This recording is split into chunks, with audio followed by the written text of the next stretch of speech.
Hello friends, I hope you all are well. This is Mahesh Kumar Jangid, Assistant Professor, Department of Mechanical Engineering, Rajasthan Institute of Engineering and Technology. See friends, today we are covering a topic of Basic Mechanical Engineering subject that comes in second semester of engineering discipline. So the topic is refrigeration and air conditioning.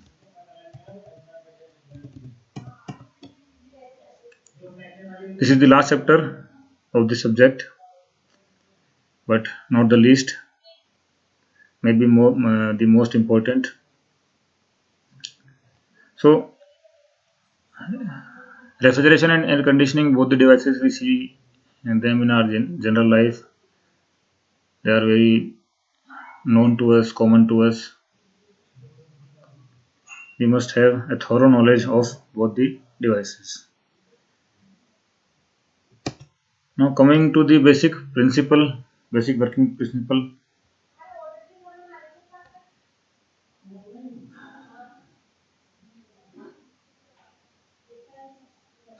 See, as you know, this is a general phenomena or law of nature that the heat energy can flow from a higher temperature to lower temperature on its own automatically.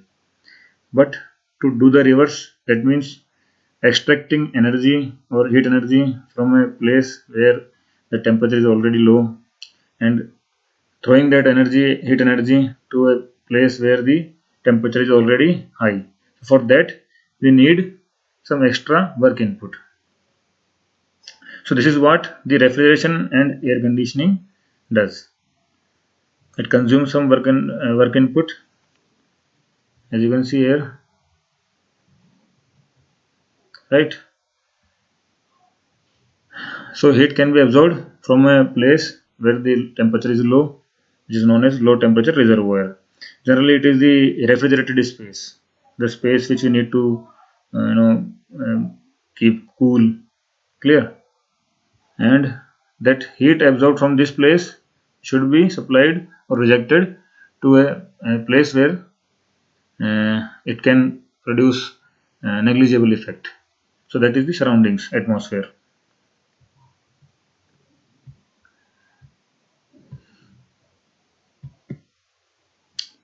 So how does it work, or what is the basic function of the refrigeration and air conditioning? So they are used to cool products or a building environment.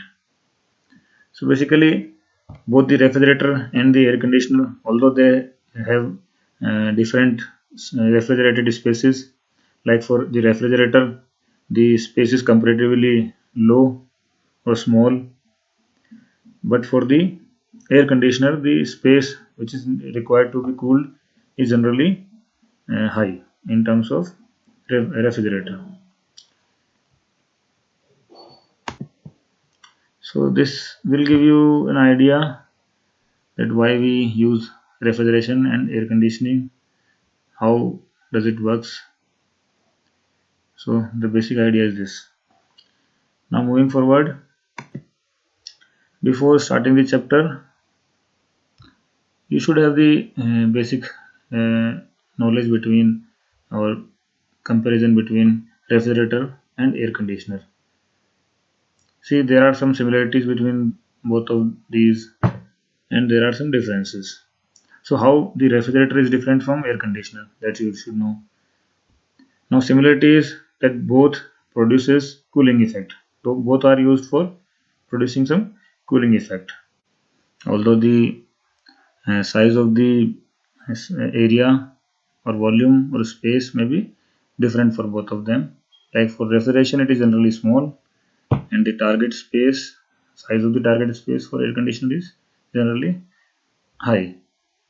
So first thing is that both are used for producing the cooling effect. Right, now what is the difference? See, this is the only task of refrigerator.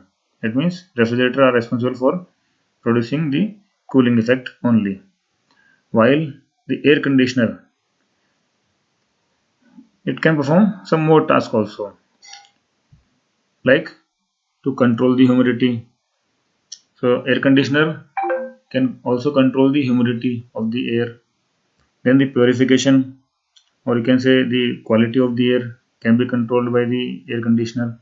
So any type of dust particles, solid waste particles, or impurities, that can be removed by the air conditioner.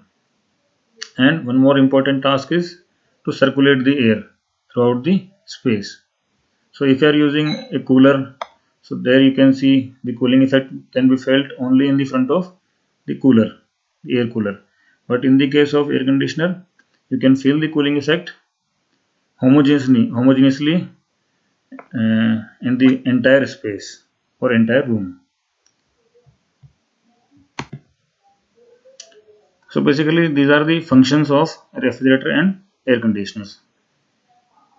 The refrigerator, it has the function of controlling the temperature, while for the air conditioner, it has various functions. Of course, it can control the temperature, control the humidity, purification of the air, and circulation of the air. Although there is also a difference between the temperature ranges. So the refrigerator, it can go below 0 degree Celsius, but for the air conditioners, the temperature is kept uh, 16 degrees Celsius or greater than that. Now, as you can see, the common part is the cooling effect. So in this chapter, basically we need to focus more upon how this cooling effect can be produced. For that, either it is a refrigerator or it is an air conditioner, we have some refrigeration cycles which can be used to produce this cooling effect. So now coming to the notes, these are the topics which we need to cover in this chapter: introduction, classification, types of refrigeration system, types of air conditioning, and their applications.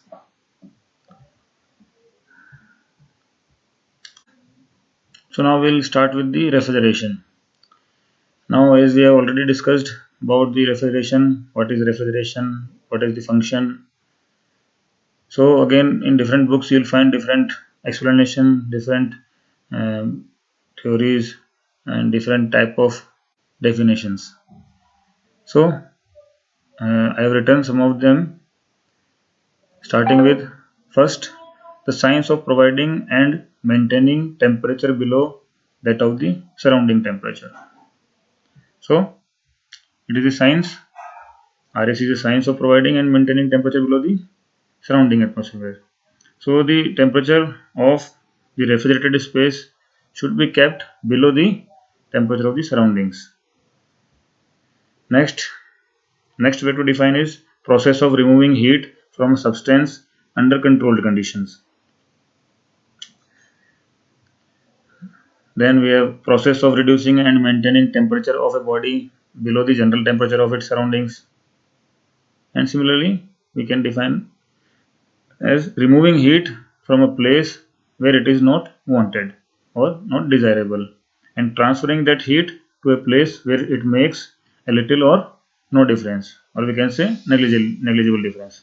So what is the place where the heat is unwanted? That is the refrigerated space. Suppose the cabinet of the refrigerator, from there we need to extract the heat energy, extra heat energy. And for air conditioners, it is the room. So from that room, the target room, that is the refrigerated space. So from there, we need to extract the heat energy. So again, I am repeating the last definition. So refrigeration means removing heat from a place where it is not wanted or not required, not desired, and transferring that heat to a place where it makes a little or no difference. So what is the place where it is not required? It is the refrigerated space. That means the target space where we need to do the cooling. Clear? And what is the place of transferring that removed heat energy? It is the atmosphere. So the what amount of heat energy we are extracting from the source or the refrigerated space in comparison or in relation to the size of the space is high. That is why it creates a good temperature difference. But the same amount of heat energy is very low in comparison to the whole atmosphere. So that is why there it will affect very poorly. So there will be negligible temperature difference to the atmosphere.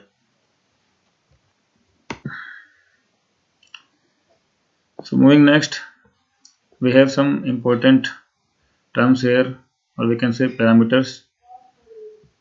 For this, you must take an example. Let us suppose we went to a shop for buying a new refrigerator, and the shopkeeper has shown us two or three refrigerators.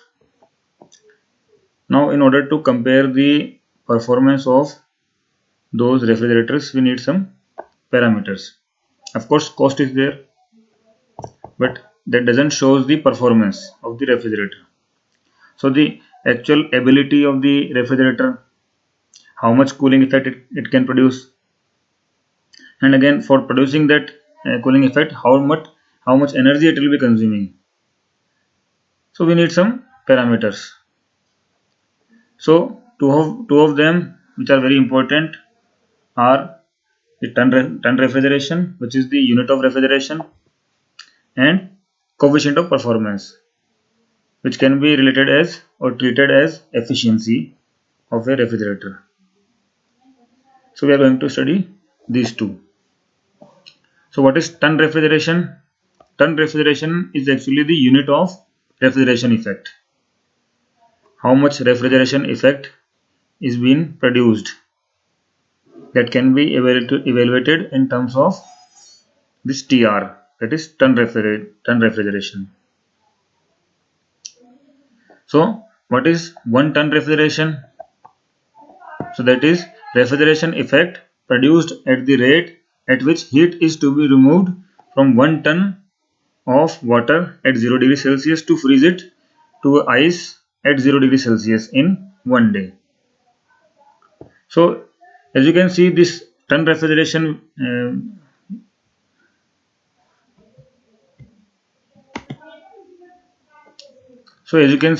this ton refrigeration definition is covering three factors. Clear? First is the size of the target space, which can be taken as mass or volume. So here we are taking 1000 kilogram of water. So that is mass. So how much mass is there which is need to be cooled down? This is the first factor. Another is the amount of heat energy that is required to be removed, or you can say how much temperature is required to be lowered down. So that is the second factor. So for 1 ton refrigeration, we are assuming that we need to convert 0 degree of water to 0 degree of ice completely, and for that we need to remove the latent heat of cooling. Clear? And third factor is the time required. How much time is available to us for extracting that heat energy. So for the 1 ton refrigeration, we take it as 24 hours. That means 1 day. So what is 1 ton refrigeration? It is the refrigeration effect that is equivalent to what heat energy at what speed is required to be removed from 1000 kilogram of water to convert it into ice at 0 degree Celsius in 24 hours. Clear?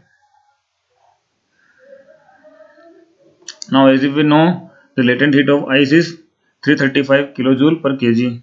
So we can evaluate the value of 1 ton refrigeration, that is 1000 into 335 kilojoule divided by 24 hours. So that comes 232.6 kilojoule per minute.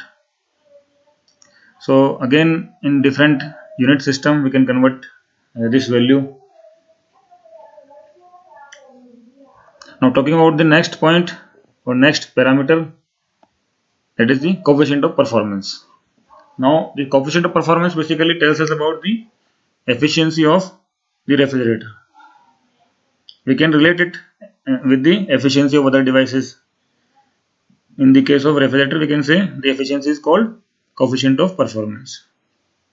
Now what is COP? It is desired output upon the required input. Output to the input. Ratio is known as COP.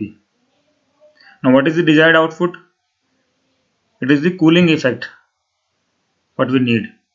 So from the target space or target area, or we can say the refrigerated space, how much amount of heat we need to capture or we need to absorb.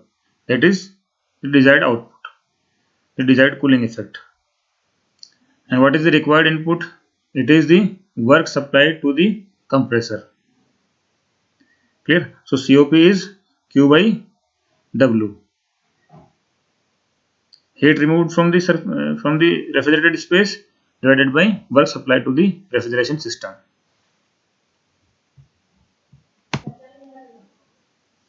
So moving next, we have the different types of refrigeration systems or cycles. So before starting this, you must know that for the cooling part of either refrigerator or the air conditioner, we use some sort of refrigeration cycles. So some of those refrigeration cycles are air refrigeration cycle, then your vapor compression refrigeration cycle, and then your vapor absorption refrigeration cycle. Now there are some differences between these three. Now the most basic or most simple type of the refrigeration cycle is air refrigeration cycle. Now this has some weakness, like the coefficient of performance is very low for the air refrigeration cycle. Still it is applicable at some places in some under some circumstances, like for the aircrafts. Why for the aircrafts?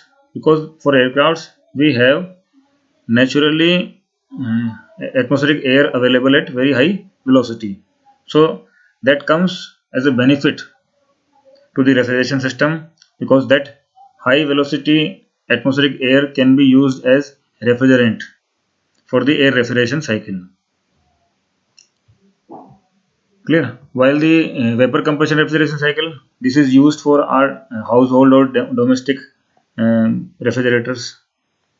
Now this has better coefficient of performance compared to the air refrigeration cycle, but uh, this has some weaknesses also, or flaws also, like the compressor used here consumes a lot of energy. It produces vibration, it produces heat, so that is why it is, so that we can say it has some disadvantages also, but compared to the air refrigeration cycle it is quite better. So next is your vapor absorption refrigeration cycle. Now this vapor absorption refrigeration cycle can be used for mass production, or you can say for large scale refrigeration, because the compressor used in the vapor compression refrigeration cycle consumes a lot of energy. So if the same cycle is also used for large scale, the process will not be economical. So that compressor is replaced by a group of parts, 4 or 5 parts, which performs the similar task as the compressor, and that replaces the compressor, and the overall cycle becomes vapor absorption refrigeration cycle. So all these three cycles have different applications. For the aircrafts, we uses the air refrigeration cycle. For small scale, we can use vapor compression refrigeration cycle, and for the large scale production or mass production or large scale refrigeration, we can use the vapor absorption refrigeration cycle. So now we will start with the air refrigeration cycle. Now some of the facts about this cycle are that the air is used as refrigerant. So what is refrigerant? Refrigerant is the working medium, which recirculates within the refrigeration cycle again and again.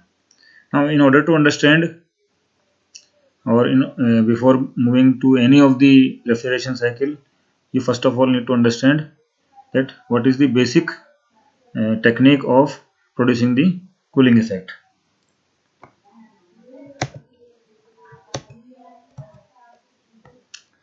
So these are the basic 4 steps involved in any type of refrigeration system in order to produce the cooling effect.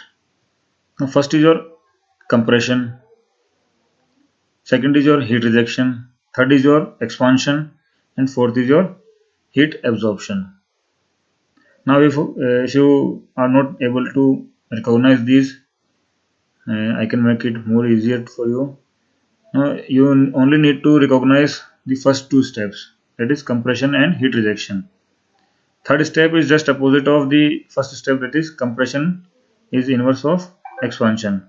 Similarly, second step and fourth step, they are vice versa, that is heat rejection is opposite of heat absorption. So likewise you can easily remember these 4 steps. So the refrigerant or the working medium which is there will again and again recirculate through these 4 processes. So it will undergo compression, then heat rejection, then expansion, then heat absorption, and then again start from compression. So this cycle is there. It will move through this cycle again and again. Now what compression does, or what is there in the compression stage? Here the pressure of the working medium will be increased, and with that pressure temperature will also be get increased. Now in the second step, maintaining the refrigerant at the constant pressure or almost at the same pressure, the heat will be rejected. So the pressure is remaining same and the heat is rejected. Clear? Now in the third step, the expansion, which is just the inverse of compression, here the pressure will be reduced. Now along with the reduction in the pressure, there should be reduction in the temperature also. But before this process, we have rejected extra heat. So in turn, here we'll see a very low temperature in the system after expansion. And this very low temperature working medium can extract or absorb heat energy from the refrigerated space, or the space which we need to maintain at the low temperature. So it will go to heat absorption. So at the fourth step, it will absorb the heat from the refrigerated space or the target space, and then again start with the compression. So this is how the basic cycle works. So this is how we can get the refrigeration effect. So for the air refrigeration cycle, we can see that all the 4 steps are there, and if we plot the PV diagram and TS diagram, this is how it will look. So the first step is isentropic compression, as I have already told you. Second is isothermal compression process, where heat will be rejected.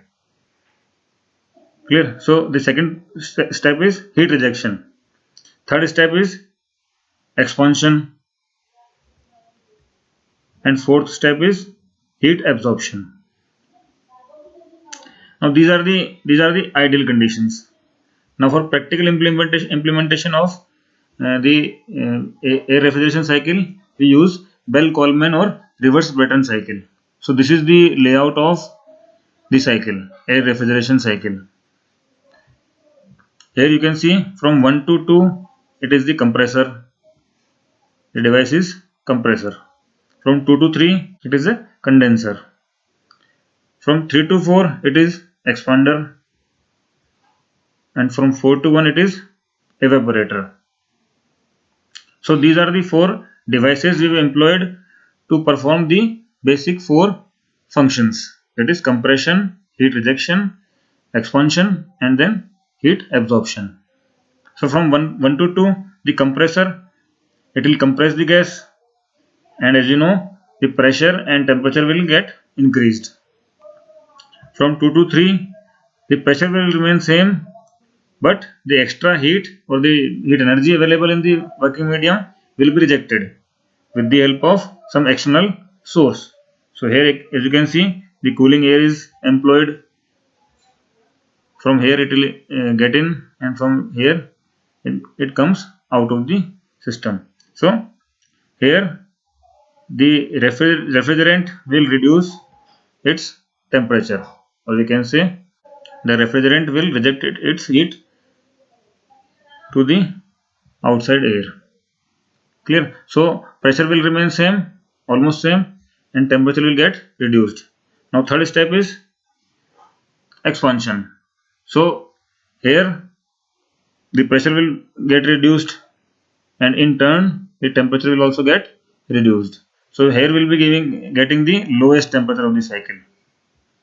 Now this very low temperature and normal pressure refrigerant will go to the evaporator, where it can absorb the heat energy from the source, or we can say the refrigerated space. Clear? So the evaporator is actually the part of refrigerated space. So from here, with the help of the evaporator, the if it is an air conditioner, suppose, so the room will be there. The evaporator will be the part of the room. So here it will absorb the heat energy of the room, and the refrigerant will get hot.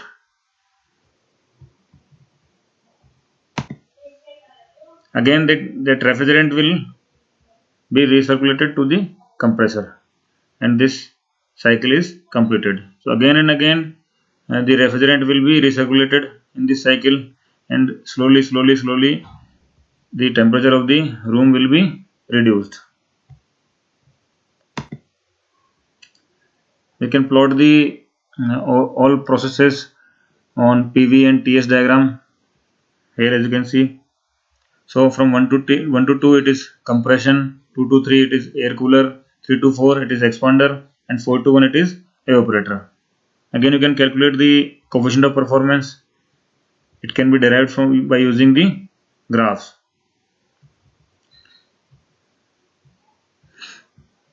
So this was the working of a simple air refrigeration cycle.